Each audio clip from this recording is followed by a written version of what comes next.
Hello, and you are listening to the Book Was Better podcast, the podcast where we talk about the book of the film. I'm Luke. I'm Emily. And this week, we're talking about My Girl. My Girl. Hey you, put down the popcorn and turn off the light. It's gonna be alright, my friend. In the end, take my hand. Trust me, the book was better.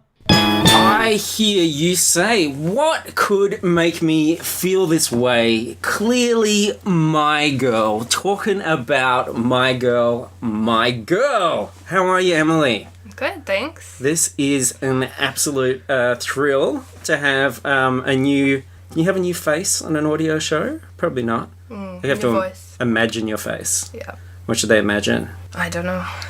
Well, it's the theatre of the mind. We can imagine. We can put their... I know a lot of listeners imagine me. They, sort of like a melting pot of all their deepest, darkest desires.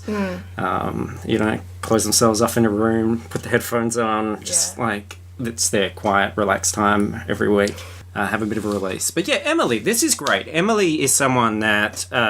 we've worked together in other capacities. You're a photographer, you're a model, you're a makeup artist, a body painter. Yeah.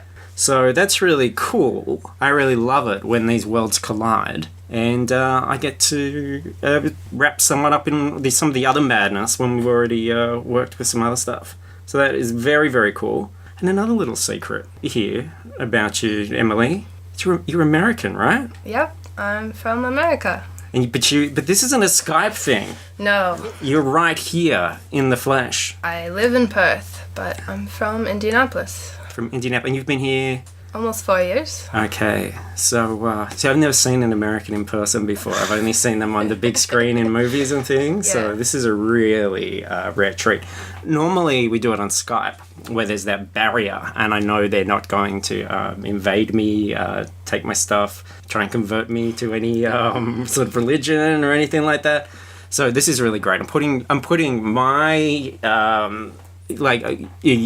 my life in your hands, my faith, my trust in you to get me through this. And look, I'll admit, we've probably in the show in the past, we might have said some things about America. We might have had some misconceptions. That's true. We might have made some wild assumptions. Yeah. But at least we have someone like yourself here who can set the record straight. So if there's anything here that you think, hang on, no, that's not the way it is, I want you to speak up on it. Okay. And I want you to defend that. And yeah.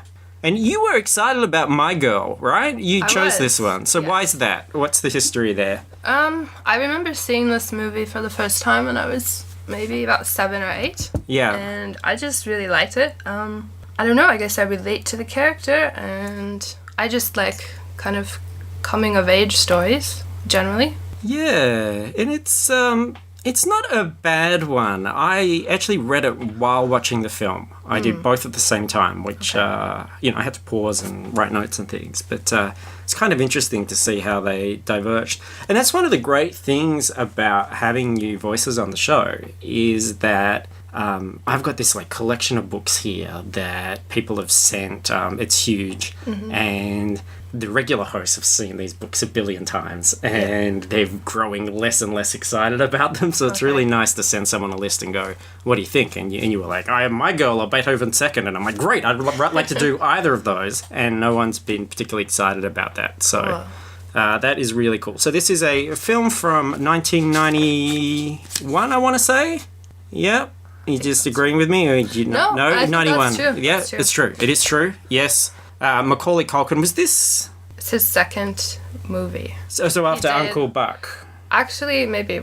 I know he did Home Alone before this. Home Alone was 1990. I was going to ask that because he's very much a supporting character in this. And I would have thought that after Home Alone and that huge sort of stardom that perhaps this was before But no, I guess that does make sense with the timeline. He looks really little in the movie, though, so I looked it up because I wanted to know, because he did look so young, and I didn't think he looked as young in Home Alone. He's a baby in that first Home Alone, when you see him, like, standing up on the stool with his little toothbrush, and then he murders all those burglars, with paint cans and micro machines.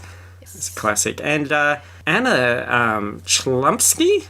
She's like 34 now. Yeah. Which makes me feel incredibly old. And she's had a career as an adult. She's in Veep with Louis Elaine from Seinfeld. I haven't seen it, but I haven't either. I did look it up because I wanted to know what she looked like now. Yeah. She's a really beautiful little girl, so I wanted to know if she looks like now. Is she hot? I wondered. Did she live up to expectations? Yeah, she looks pretty good. She looks pretty good now. I think so too. I'm going to check out Veep. I should check that out. All right. Well, look, let's get into it because I'm sure there's a ton to unpack. The author here is Patricia Hermes, and she's the author of such works as Emma Dilemma and the Two Nannies. Ever heard of Emma Dilemma? I don't think so. No, there's a few of those as well that she's written. Our Strange New Land, parentheses, My America, Elizabeth's Jamestown Colony Diary #1, close parentheses. Or as I like to call it, My America, Elizabeth Jamestown's Colony Diary. I think that would be interesting. And Mama Let's Dance, Kevin Corbett Eats Flies, and another novelization, Fly Away Home. Is it a geese movie? It is. I love that movie too. I've got that as well. That's another good coming-of-age story about a girl who has a weird dad.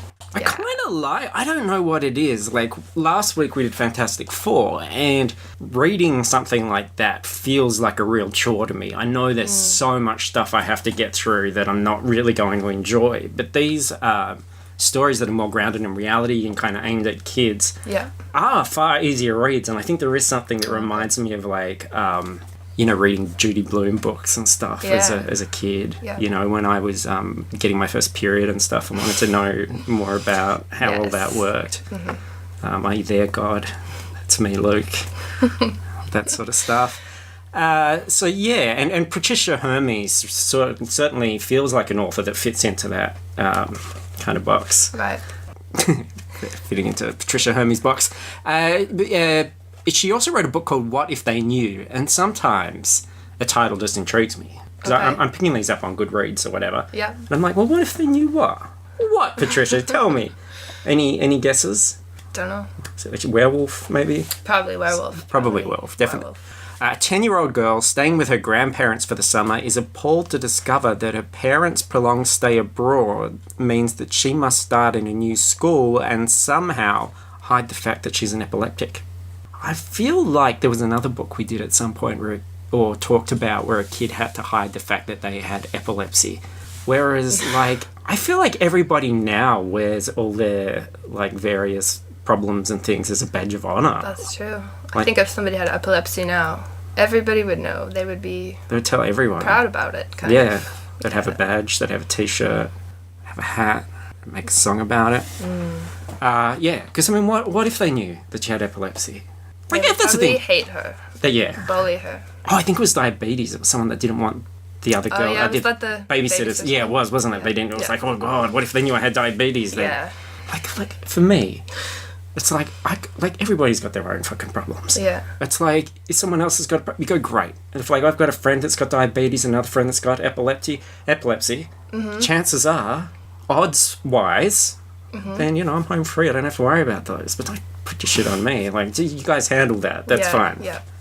Exactly. All right. The beginning. Let's read about this. Now, this is good. This is written in first person. This is right out of young... it's Vada, isn't it? Yes. Vada, pronounced like Darth Vader. I think maybe with your accent, it sounds like that. Vada. But to me, there's a difference. You say of the R. Vada? Vada, yeah, that's right. Or Australians tend to add an R at the end of things. Yeah. Or you don't put an R on things that have an R. Like what? I don't know, like... No, I'm fascinated by this. I'm always criticising pronunciation of things. But you're right, there are certainly things, and I've heard Americans talk about this before. Yeah. But Vada, when we say Vader, adding an R. That's right. Yeah. It's threw in an R. Where did that come from? Came wandering in, put it to the end. So Vader. Vader. Vader. Vada. Vader. Lord Vada, we'll see you now. Here we go. This is the beginning. I was born jaundiced. Once I was in a bathroom at a truck stop and caught hemorrhoids. And I've learned to live with the chicken bone that's been stuck in my throat ever since Gramu got sick. Well, mostly I've learned. Although I was getting more worried about it lately because I could feel it getting bigger. I've also learned to live with the dead people we always have in the basement and the living room. And that's true. There really are dead people here. They bring them to the basement, and then when they're finished with them there, they dress them up and put them in the living room. I almost wish the beginning ended there, because I picture like the dinner scene in Texas Chainsaw Massacre. Okay. And all the people like sitting around, and like, there's corpses at the table. Yeah. Fantastic. But no, Harry J. Sultanfuss parlour, it says on the brass plate outside our door. What it means is a funeral parlor. That's my home. Living in a fun home. Here we go. So, a few questions right off the bat. Mm-hmm. Gramu. Never heard that one before. I've never heard that before either, but it's what she calls her grandmother, apparently. Did you... What do you call your grandmother? I do have weird names for my grandmas. Yeah. One of my grandmas, they call Gaga. Gaga? Because She wears I guess... a meat dress? No. No, but she's not a fan of Lady Gaga. But, yeah, when I was a kid, I couldn't say grandma, and I guess that's what I said, and that's just stuck. And I'm 25 now, and I still call her Gaga. Yeah. And my other grandma, I call her Grams. Yeah, okay. Grams is... Kind of a cool, hip grandma. I've only really had the one, because I haven't had the relationship with the grandmother on my father's side. But yeah, it was just grandma and granddad for me. Yeah. But she was very, very adamant that there was no granny talk. Okay. Because granny sounds like some sort of ancient, hideous spectre. Yeah. And grandfathers, any interesting names there? I didn't know either of my grandfathers. So Okay. Yeah. No names for them. Wouldn't it be interesting if we... Because you hear that a lot, that these names come from kids not being able to pronounce them because they were... What if we applied that to everything? Yeah. That, everything you couldn't say as a child. Or the way you said it when you were like 1 and 2. It just sticks. That's how you're going to do it. Yeah. It'd be a very different podcast. Yeah. Yeah. Do you know my favourite thing is I was in the shopping centre the other day and heard this kid saying this thing, which is my favourite thing to hear a kid say. Like, it just makes me always smile. This little kid just sat there and went blah blah blah blah blah blah blah blah, and I was just like, yes, that's what I would say all the time if I was able to. I'd love to just sit there at work and just say that at my desk. Yeah. Very, very fulfilling. Very nice sound. And yeah, a little bit of a switcheroo here because she's worried about the chicken bone getting bigger in the book, but in the film it was another part of the body entirely. Yes. It was her left breast. Her left breast getting bigger and bigger. Yeah. Which she's beginning to walk in circles. She thinks that it's cancerous. And Dan Aykroyd, her father, completely ignores that. just does not give a damn. He doesn't not want interested. to hear about it. Doesn't. He's quite awkward. He's a very very caught up in his own head, I believe. And yes, and as I said, a first-person novelization, which I wish they did more of. I mean, first-person RoboCop would be wonderful. Gremlins, from Gizmo's perspective, certainly had a little bit of a stab on our April Fool's episode about getting into E.T., the extraterrestrial's head. Yeah. So I think that's really good. There are some pitfalls, though, when you choose to do a book like this, and we're going to get to those. Okay, and yes, her dad, Dan Aykroyd, I call him Dan Aykroyd all through this. I don't even know his character's name. Harry. I'm just mad about Harry. You're just so disappointed. So this is your first time behind the curtain, and now you're listening to it. You're just like, fuck, this is just terrible. There's nothing like glamorous or interesting about this at all. It's just sad. Yeah, the reason he's all in his own head is because her mother is dead. Right. So he's really distant. She feels invisible. She feels like the invisible girl here. And Gramu is nuts. I wished I could talk to Gramu about it. Once I could have told her, but for the last few months she acts like everyone is invisible, not just me. It's like the only real people are the ones she sees inside her head, people she sings to, sometimes at the top of her lungs, but that no one else sees. This was interesting to me. I wrote this down as a note as I'm doing this in chronological order, and I'm thinking I need to establish to the listeners this Gramu character, which is pretty important. Yeah. And thinking that, this relationship with the grandmother that's gone nuts is going to have an arc, that it's important to the story. Right. It's not that important to the story at all. She's not a very significant character at all. It's kind of like a bit of furnishing. Yeah. Really. And her friend is McCauley Culkin. He plays total pussy Thomas J. Thomas J is so easy to torment, what with him being allergic to everything and skinny and scared of so many things that practically everyone in Mr. Bixler's class this year teased him, even me. Sucks to be McCauley. This is what I mean. He's in Home Alone, the highest grossing comedy of all time at that point. Right. Toppled Ghostbusters, because that was the highest grossing comedy prior to that. Okay. And now he's just little pussy Thomas J getting tormented by all the kids. It's quite endearing, though. I don't know. He's a sweet kid. He is, and in Home Alone he wasn't, kind of. I don't know. He was a bit of a jerk. Do you think he's more murderous in Home Alone or in The Good Son with Elijah Wood? Oh, I haven't seen that in so long. I don't really remember what I think happened. he's got more kills in Home Alone, in the Home Alone series. Yeah. Fuck those burglars up. Joe Pesci never walked again. Oh, yeah. In real life. Okay. Yeah, because of injuries sustained on the set. Because they did it all real, and they only had one take. Really? Because, the traps were very intricate. Wow. They were very difficult to set up. It's like if you've ever played that game Mousetrap. Yes. You're not going to set it up more than once. No. It's a pain in the ass. It is. So, yeah, they did it. People got injured. It was worth it. Wow. They all got paid. It was good. Yes, so Thomas J, he turns up. He's a little shocked. Vada, he said. He turned and looked nervously over his shoulder, down to the block where the others were, then turned back to me. Is it true you're showing them one? A body? Who? Howie and Billy. Yes, so Howie and Billy are paying 50 cents each to see a body, and they're going to be so disappointed when they realise it's a dead body and not her body. Ha ha ha. In the book, there's just the two of them. In the film, she's drawing a crowd. Yeah, there were about 6 kids, maybe. Yeah, she's like the Pied Piper of the funeral home. Yes. She's got all the kids in to check out a corpse, except it turns out there's no body to show them. So she exploits these kids, nicks their money, which is habit forming, this stealing money. It is. Yeah. Leading them to the next best thing to a corpse, which of course is the lovable Gramu. They were staring at Gramu, bug-eyed, hardly breathing. Something in Billy's throat was bobbing up and down, and he was so white, I was sure he'd faint. I imagine it would then continue. Gramu wobbled to her feet. Not so fast, boy, she quavered. For another 50 cents, I'll show you the rest of my body. Can you imagine? $1. Yeah. They'll let her bathe her, and wash her down, hose her down on the lawn. Yeah, so already our hero here is a little bit of a villain. She is, yeah. Enterprising.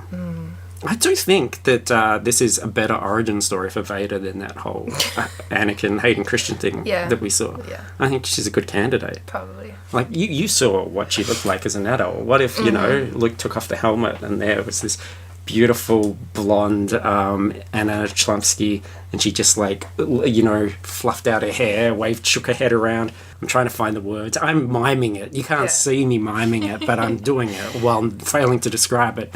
But yeah, and he's just like, whoa. It'd be like in Back to the Future where he's like, or Back to the Future 2 where he's like, whoa, Mom, you're so hot in the future. Yeah, just like that. Exactly like that. So Aykroyd gets Vader to fetch him cigarettes while he's embalming a body of a naked old man. Like, parenting. What the fuck is happening in this house? It's like, get me Madaris, honey. I'm covered in blood and entrails, so just place them down next to this old guy's balls. I'll get to them later. Absolutely unacceptable in my opinion. I mean, I'm not a parent, but... Right. Yeah. You wouldn't do that if you I don't think so. Yeah. I mean, she does it. She throws them down the stairs because she doesn't want to look at the body. But still, it's kind of like, if you're standing there next to some, like, old dead guy's chop, trying to entice your daughter to come in and hand you something, there's something sinister going on. It's pretty weird. It is weird. Pretty weird. And more shifting around the body from the author here, she turned a breast into a chicken bone. Right. Yeah? I've heard of chicken breast, but chicken bones? No. Crazy. And she turns prostate cancer in the film into larynx cancer in the book. Interesting. They're all real words. They're all technical words. It wasn't like... Maybe it's just a bit too grown up. Yeah, but like that's how you learn about. They're legitimate body parts. They are. They're not like, oh, he's got cancer of the date. He's got, he's got a problem up his asshole. They use the proper terms. Yeah. So I don't understand. Let's meet our next big character. This is makeup artist Jamie Lee Curtis. It was a lady, a very fancy-looking lady. Right away, I realized she wasn't what Grandma would have called a real lady back when Grandma was still talking.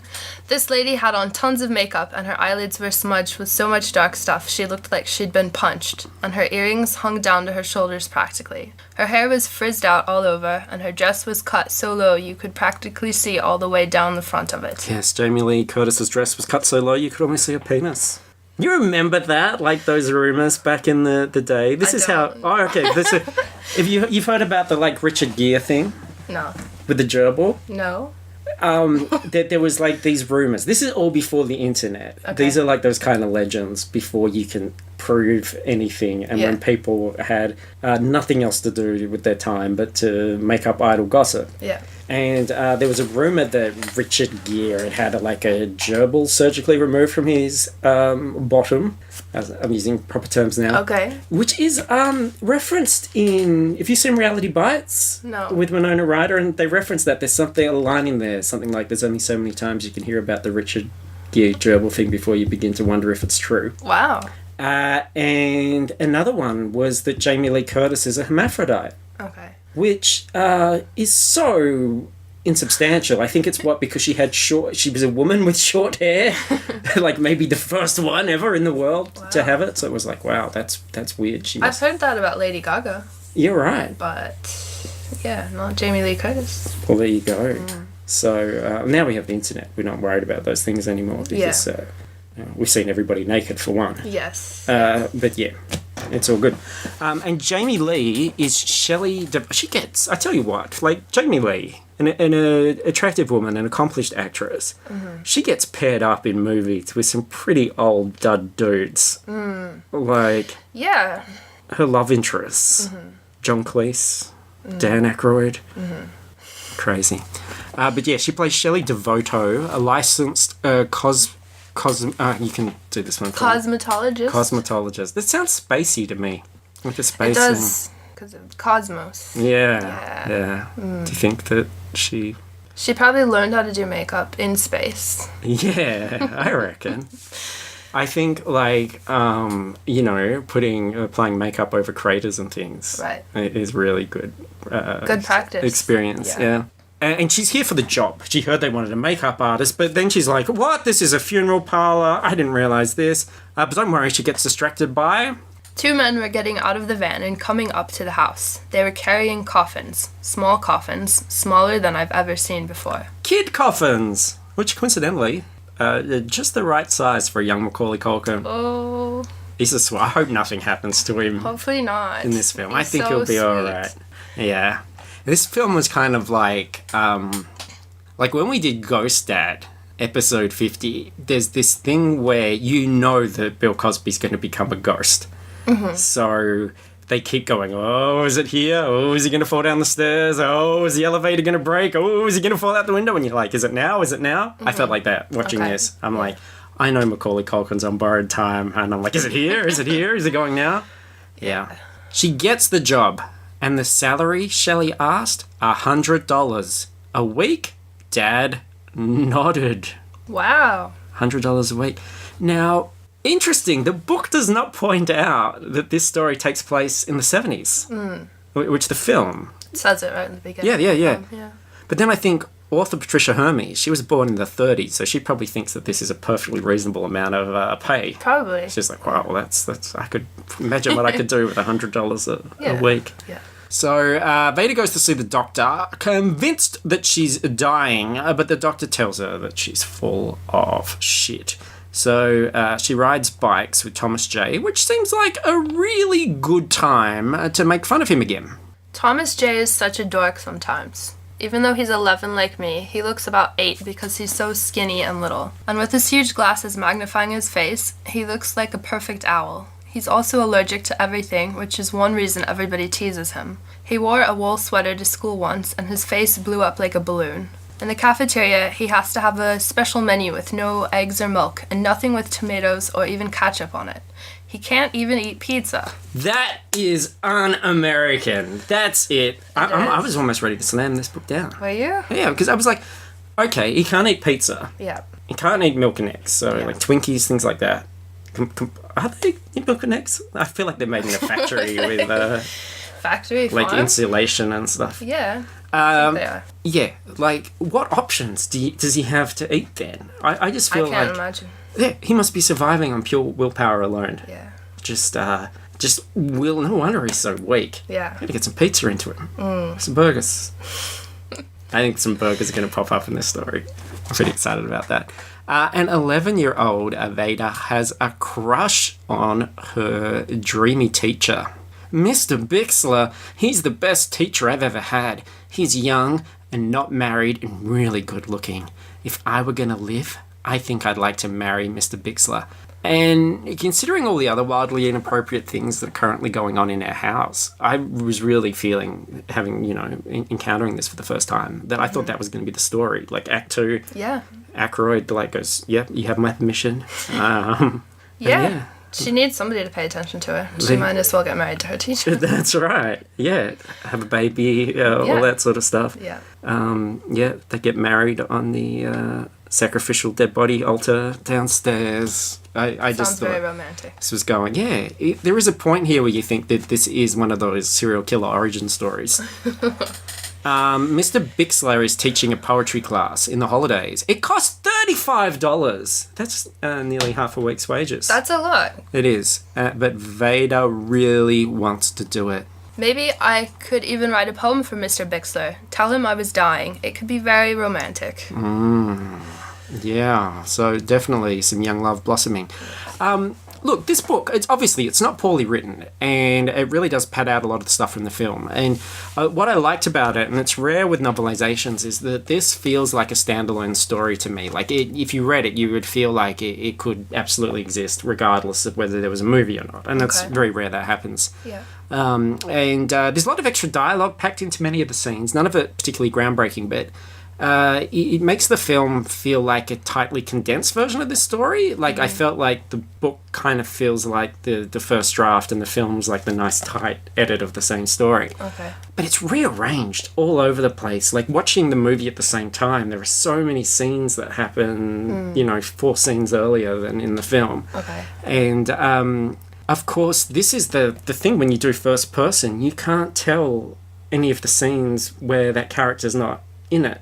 So she has to either be eavesdropping at the door, or some of the dialogue that Jamie Lee gives to Dan Aykroyd, she then comes back in and goes, "Oh, Vada, look, I was just telling your father that," and tells her. So it's a little bit weird like that. But here is one scene in particular which I thought, well, if you're going to cut a scene, why isn't this in the film? This is fantastic. Yeah. A lot of pissing in this book. Okay. Everybody has to wee. And Thomas and Vada have a game where they listen at the toilet door. So they're in sync. That happens. Like, friends, you spend a lot of time together, you start to piss at the same time. Yeah. So they listen at the toilet door and count how long it takes the other one to urinate. Totally normal. Yeah, absolutely. Everybody does Who that. hasn't done this? Yeah. She cheats, though. Wow. By pouring some faux piss in the form of a glass of water into the toilet. So she's a grifter. She's a total confidence trickster. Yes. And this is the conversation that happens. You always win, Thomas J. said, even though it wasn't true. That's because my mom was an Arabian princess. They can hold their water like a camel. She was not, Thomas J. said. I jumped on him suddenly and wrestled him to the porch floor. His glasses fell off. I'm not sure what this kid's getting out of this relationship. Nobody else likes him. She's totally emasculating him with her long, thunderous pisses. He's getting up to like a 6, maybe a 7. She's doing like 323. It's kind of, yeah. Yeah. Feel sorry for him. It's like the disparity between Jacinta and my Flappy Bird scores. The abuse continues. They go fishing, and she forces him to become blood brothers. Want to be blood brothers, I said, holding up my bleeding thumb. No, I don't want to. Come on. All you'd have to do is pick that scab on your arm. That's what I like about the 70s. I think this was the last decade where it was totally okay to just randomly swap blood with somebody. Yes. Then I got spoiled in the 80s. What won't you take away, 80s? Sure, you gave us big shoulder pads, but at what cost? And this is all, really out of order compared to the movie now. Vada loses her basketball down the stairs, and she gets traumatized when she has to go down to where the dead body is. So Shelley tries to comfort her, and I don't think this is this conversation in the movie? I don't remember. It is, yeah. Okay, yeah. She loses her basketball, and, yeah. Okay, but yeah. What were you scared of, I finally asked. Me? Well, when I was your age, my uncle took me to see The Wizard of Oz. Did you ever see it? I nodded. Well, I was afraid of the Munchkins. I sat up and looked at her. You mean the flying monkeys? No, Shelley said. The Munchkins. I couldn't sleep at night because I thought they lived under my bed. But the Munchkins are good, I said. Everybody likes them! You fucking kidding me? Seriously. They're scary as all fuck. No, I wasn't scared of them. Not even like, if you've seen that little bastard, he's got the pinched face and the curl from the Lollipop Guild. Yeah. And he's like swinging his fist in a really menacing way.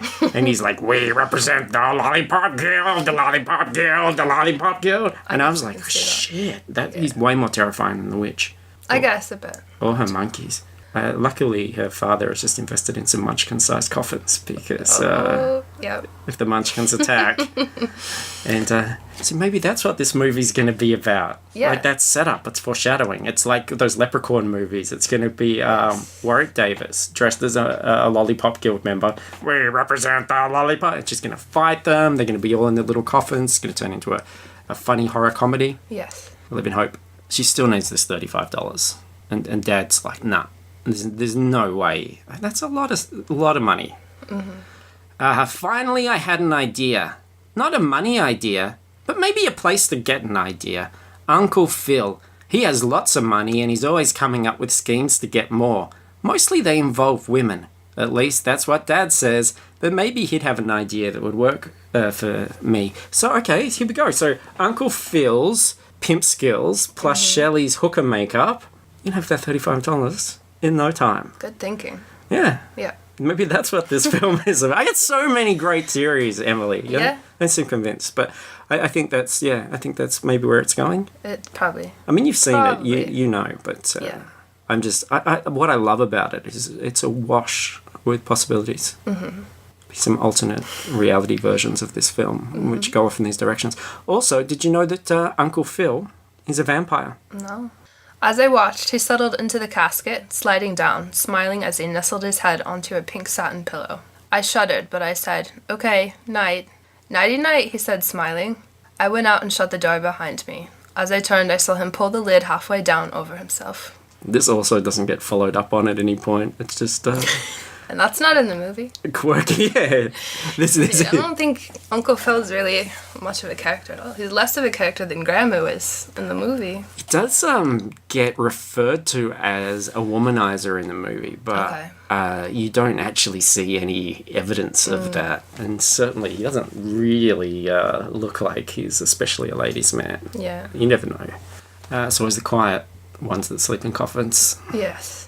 In fact, I guess that's the thing. In the day, he's just completely out of it, you know, because he's not a day walker. But then at night, he just comes alive and off he goes and gets all the ladies. Okay, this is my favourite part of the book. Okay. Which is certainly not in the film. And more totally immoral behaviour. Shelley gives them a tour of her camper van, and Thomas J. accidentally discovers that she has a cookie jar filled with dollar bills. Now... I don't know why he'd be looking for a cookie. It would probably kill him instantly. Probably, yeah. But he's suicidal after losing the piss game so many times.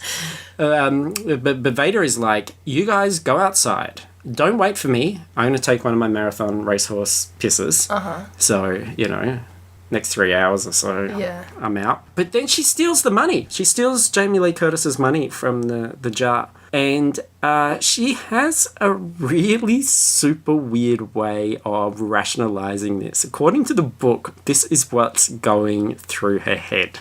For some reason, then something came to my head. A clear picture of something that happened in 2nd grade. My class went swimming at the Y, and I found a hairball in one of the showers, and I don't know why, but I ate it. But I do know that it tasted better than the castor oil that Mrs. Baublitz made me drink afterward. Isn't that like the most Sick. incredibly strange tangent It is. ever? Like, how would Patricia Hermes come up with this scenario unless she had eaten a ball of pubic hair in a public swimming pool at some point in her past? Like, Right. it's one of those things where you go, this is telling me far more about the author than it is telling me about the character, because this little incident you've just concocted has nothing to do with the character and is far too specific to just come out of your imagination. It's just gross. Yeah. Really gross. It's really weird. Disturbed. I'm kind of amused by it. So she goes to the poetry class, and he's like, what are you doing here? This is an adult class. She's like, I paid my money, asshole. And that's a good point, because it's not like she paid online. This was the 70s. So she went and paid the money and registered and enrolled and all that sort of stuff. Right. And no one ever went, oh, this is an adult class. They took her money and signed her up. So it's not really her fault. So he realizes that. He's like, well, you better stay, because otherwise if you draw attention to it, they're all going to be fired. Right. So Patricia heavily edits Rhonda's Flesh All a Mesh poem. For she's a great character, and her Very weird. partner as well. I love that actress. She looks amazing. And that poem ends with something about lighting a joint. And then Vada does her poem. Would you like to do a fine reading of this little... I stood up. Ode to Ice Cream by Veda Sultanfuss, I said. I like ice cream a whole lot. It tastes good on days that are hot. On a cone or in a dish, this would be my only wish. Vanilla, chocolate, or rocky road, even with pie a la mode. Chewy, always thinking of your stomach. Now, okay, she obviously has had good experiences with ice cream. It's not a bad poem. But I just think she's got a unique experience in her past. Right. If she wanted to really, deliver a poem that was sort of deep-reaching, she should have done this. When I'm swimming at the Y, into the drain my fingers pry, plucking, pulling without care, a ball of wiry pubic hair, a multitude of coloured strays, some blonde, some black, and even greys, ensuring not a soul's around, how hungrily I wolf them down. With glee I giggle and I gloat, these pubes are tickling my throat, and then I smile in disbelief at all those stuck between my teeth, till Boblet screams, that's quite enough, you're here to swim, not chew on muff. Alas, my fun has been postponed, at least until I grow my own. Thank you very much. Well done. There we go. Yeah. I like poetry. I think poetry is like a piece of piss. And I'm always frustrated, on, especially in reality shows where someone will write a poem for a challenge or something. Yeah. And the rhyme, the rhythm, everything is just fucked up. The syllable count, it's just awful. And everyone goes, oh, you're so clever. That was just so good. I don't know how you come up with stuff like that. And you think it was a really, really shitty poem. Yeah. It's piss. Poetry. There you go. Where's my $35? Her poem is critiqued. She needs to express her soul, her secrets, and this is when it all comes out.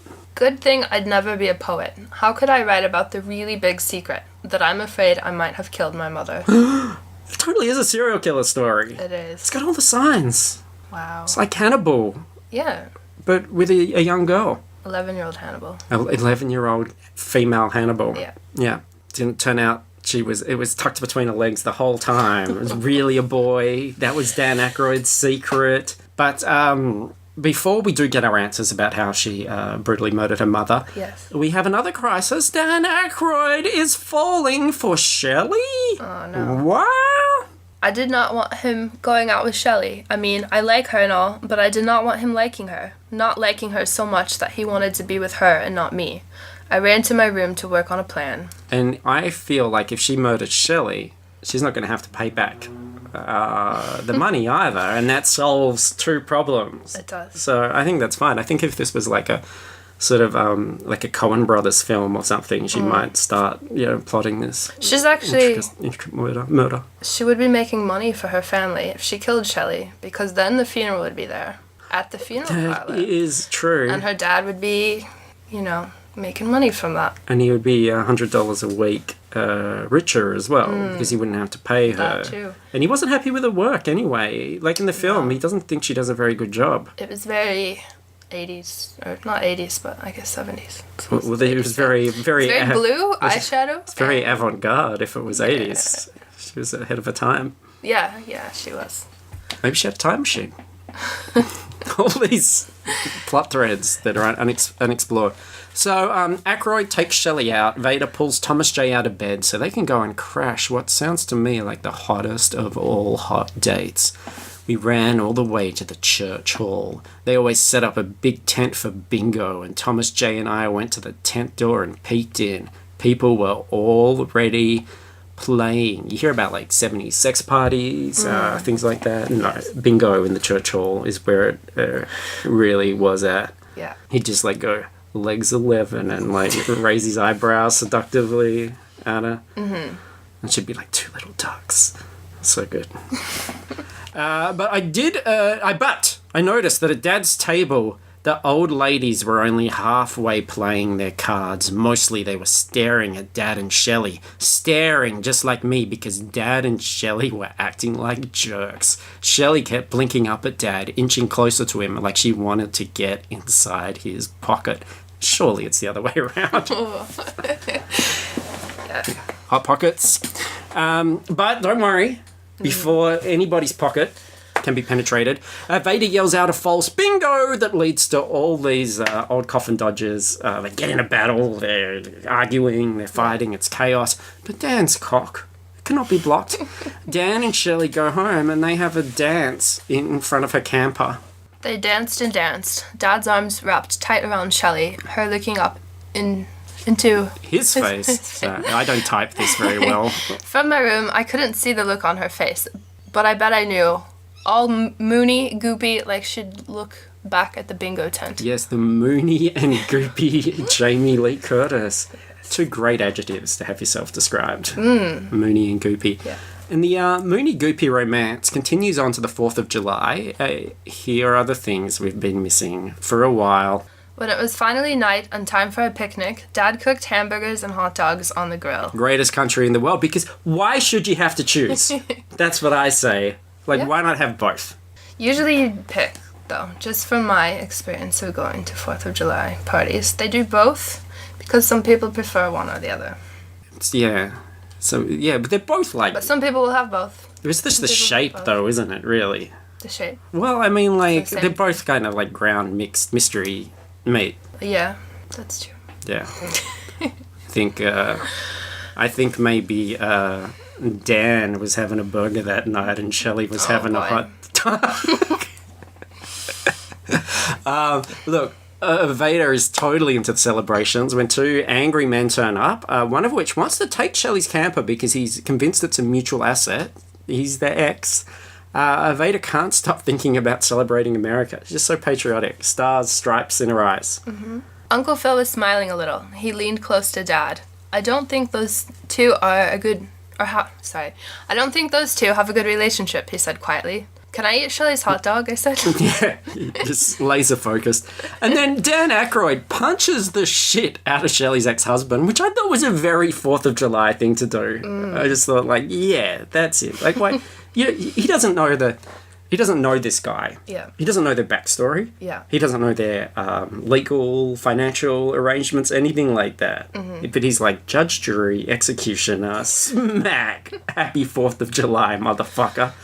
And now Shelley is even more hot for him. Like, it totally worked. She's, it's going to end with a bang this 4th of July, let me tell you.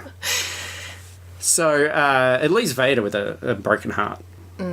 Which, coincidentally, talking to Vada, a broken heart killed Padme Amidala. Died of a broken heart.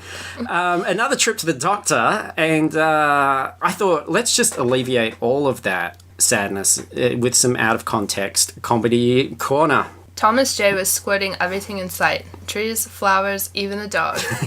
Which is not actually as bad as it sounds. It's just when they went to the doctors, they were given some syringes to play with. No, that's way worse. Who does that? Yeah. Oh, these kids, you're driving me nuts. Here, kids, have some syringes. I don't want to see you again until at least tomorrow. What are you looking at? I asked. There's a beehive up there. Where? He pointed with his syringe. He's just doing everything with the syringe now. So? He took aim and squirted. You're nuts, I said. You'll get stung. Okay, this is it, right? I like the way this is going. This is the big moment. Yeah. It's about to happen. I am all abuzz. But no, they do get attacked by bees, but they survive by jumping into the water, which is a very classic cartoon trick. Anyway, Thomas J said, you're my best friend. I hope you don't die. And you're my best friend, I thought. But notice she doesn't couch that with I hope you don't die. She kind of wants him to die. Yeah, any moment now. A little bit looking forward to it. He didn't manage to get the hive, though. Mm-hmm. Also, luckily, didn't manage to get HIV with the syringes and stuff as well. But it is burning away at him. Dan, Shelley, and Vada go to the carnival. Dad drops some news. Well, Vada, Dad said, we have good news. Shelley and I are going to get married. I dropped my fish.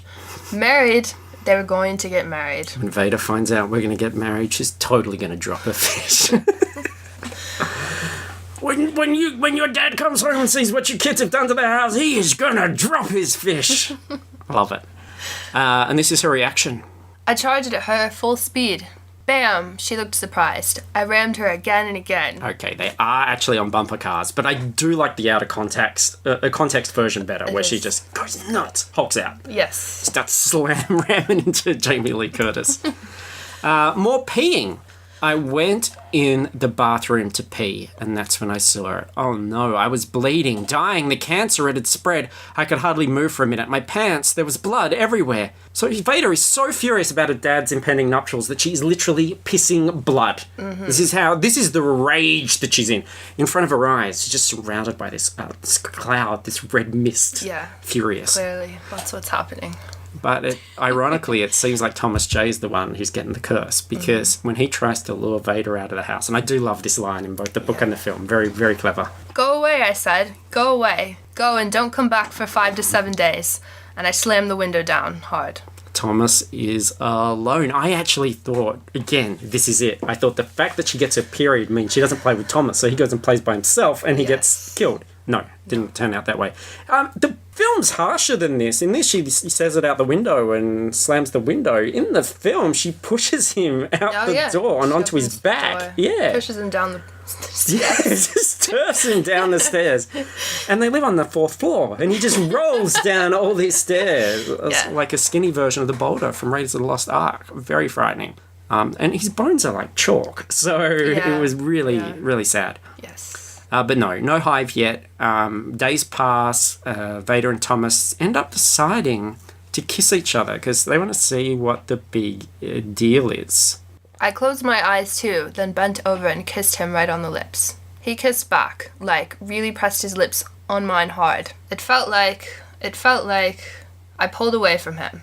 It felt, wow. Thomas J was looking right at me, very surprised. If there was ever a more perfect time for him to put his hands on his cheeks and do the Home Alone scream, I reckon this is it. Yes. That would have just been wonderful. So look, everything's coming up roses.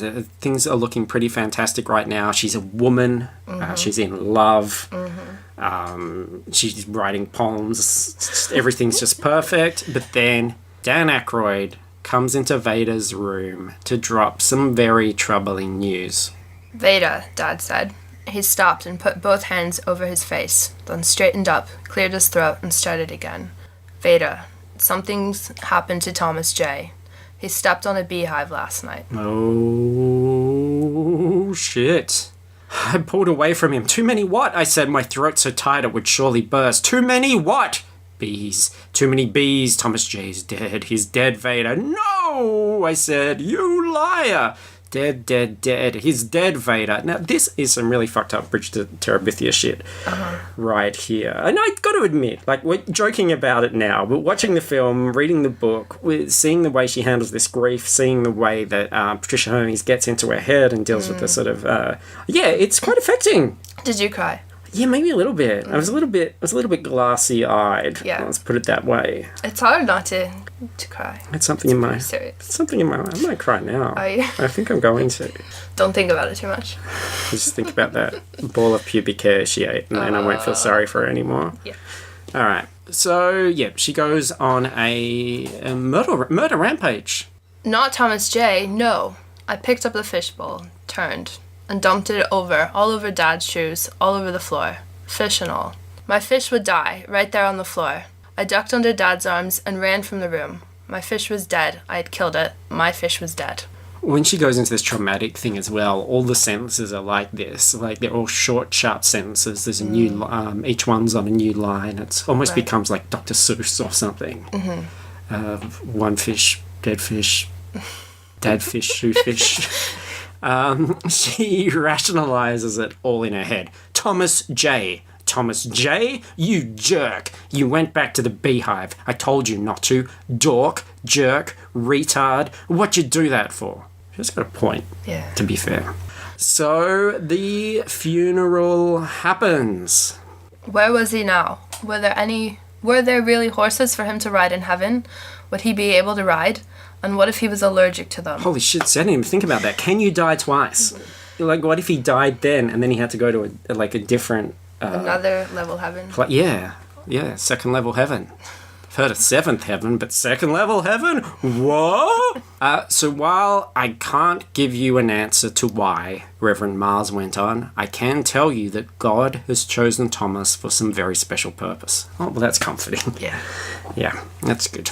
I'm sure God needs young, sickly boys that are allergic to everything. So, Vada... Yeah, the book really is, like, it's once it shifts into this gear of this traumatic, horrible event, it really doesn't come out of it. Vada goes to pay her last respects. The child's coffin. I didn't want to look, but I did. I had to. Slowly I went over to him. Thomas J, I bent over him. Your face, it's so puffy, I whispered. Oh God, it must hurt so. It's so puffy. Damn bees. I was surprised they actually showed, like, him in the coffin and everything in the film. Yeah. Like, I guess you need that, like... closure. Yeah, and, like, the reality of it. Yeah. That there's no... Oh, but hang on, here he turns up on his bike in at the end of Act 3 going, it's okay, I got better. Like, you see him in the coffin looking like a damn munchkin. Yeah. Yeah. It's sad. He looks at her and he whispers, lollipop. So she causes a scene. She wants Thomas J's glasses on him so that he can look at God's face. Wants him to climb trees with her, presumably Weekend at Bernie style, using lots of fishing wire and pulleys. And when they try to stop her, she runs away. And she runs straight into Mr. Bixler, who is getting married. So this is another low blow for our dear Vada. I was already gone, out of there, nowhere. Nowhere to go, nobody to go with. I ran to the lake, to the willow tree. I climbed up. I would stay here. For how long? I didn't know how long I'd stay. Maybe forever. Maybe for life. And that was the story of how Vada became a savage tree person. The end. All right. Thank you so much. No, I'm kidding, because she returns home for more peeing. I went in the bathroom and Shelley followed me there. She washed my hands and face and stayed there while I peed and brushed my teeth. Multitasking. When you're young, you've got so many things on, so many options. You've got to save as much time as you can. Vada confesses that she stole Shelley's money. Shelley really doesn't give a shit. She has to let her off because her friend just died. So she just says, look, just dedicate your first book to me. Your first book will be called Ode to Hairball. And Dad comes in for the big talk, and not that big talk, because she's a woman now. She already knows. She already knows all about that. She's seen enough hot dogs and burgers together to understand how well that works. This talk. Dad, I said, did I kill my mother? Dad turned abruptly. What? He said. I sat up in bed. The bees killed Thomas J. and I killed my mother. Dad came back to my bed and sat beside me. He pulled me close. No, Vada, it just happened. It wasn't your fault. How can it be a baby's fault? I don't know, like, couldn't it be like an evil baby? Could be an evil baby. It's like Anakin killed his mother when he let her go into slavery with Watto, and then they got sold to the Tusken Raiders, and they beat her and like did things to her, and then he arrived too late. So it's very much a parallel story. Okay. But everything's okay now, right? Like, it's all been solved. Everything's good. No, not really. You know, he said softly after a while, I must have seen hundreds of funerals in this house. When it's an old person, you say, well, they had a wonderful life. But when it's someone 11 years old, I don't know what to say. I don't know how to help you, so I haven't said much. But I know that it was a mistake. I can't make it better, but... And then he just trails off. I wish I could help you. Wish I had something to comfort you. I don't. Wish I could say it would get better. What a shitty dad. Not going to. Life sucks, kid. Sorry. So there you go. We're kind of left in this really miserable funk. And she returns to her class and she reads her new poem. Weeping willow with your tears running down, why do you always weep and frown? Is it because he left you one day? Is it because he could not stay? On your branches he would swing. Do you long for the happiness that day would bring? He found shelter in your shade. You thought his laughter would never fade. Weeping willow, stop your tears, for there is something to calm your fears. You think death has ripped you forever apart, but I know he'll always be in your heart. So Thomas J might not be riding bikes with her anymore, but he is all curled up in the heart of a tree. Kind of like Bran from Game of Thrones. So that's quite promising. Yeah. Let's read the ending. See what happens here. I have not read this yet. Where should we go from? Oh, yeah. So Mrs. Sennett, who is Thomas J's mother, has found the missing mood ring that Vada had, which we've not mentioned at all, but she lost it by the hive, and it was on the dead body, showing... what colour is pain, do you reckon? Intense pain from bee stings. Probably an angry red. Might have gone yellow and black stripes. I think black. Black? Black means you're dead. Yeah. Yeah, it's not looking good. He had remembered. When he went back for the beehive, he'd remembered my ring. I looked up at her, at Daddy, standing watching us. I didn't know what to do, what to say. I missed him more than I had all summer. I could feel tears welling up in my eyes again. Mrs. Sennett saw, I know. You were such a good friend to him, she said. I hope you'll still come by and visit me. I couldn't speak, so I just nodded. I will. A promise. Daddy came over and put an arm around my shoulders. Mrs. Sennett went down the steps and out to the sidewalk. I looked down at the ring in my hand and slowly turned it over. It wasn't black anymore. It was blue. Sky blue. Sky blue. Thomas J. Suddenly, I knew where he was. I ran down the steps. Mrs. Sennett, I called. She turned back to me. Thomas J. will be all right, I said. He will. My mother will take care of him. Sky blue. Sky blue. He's in the sky. He's in the sky with her mom. I thought he was in a tree. Maybe. He's everywhere. Maybe the tree had blue flowers. Blue doesn't really occur in nature. Except the sky. I think there's some blue flowers. Okay, cool. But I don't know what they're called or anything. Maybe Dan Aykroyd buried the dead mother inside the tree, hid her inside the hollow tree. Mm-hmm. And that's where he is. He's in the tree with the dead mother. I don't know. Sounds like a... What is it? The Brothers Grimm. It sounds like a... Yes, this was a fable, an allegory. What do you think this film is really about? I mean, I kind of... Like, you went on such a downer note. Like, she didn't become a famous writer or anything.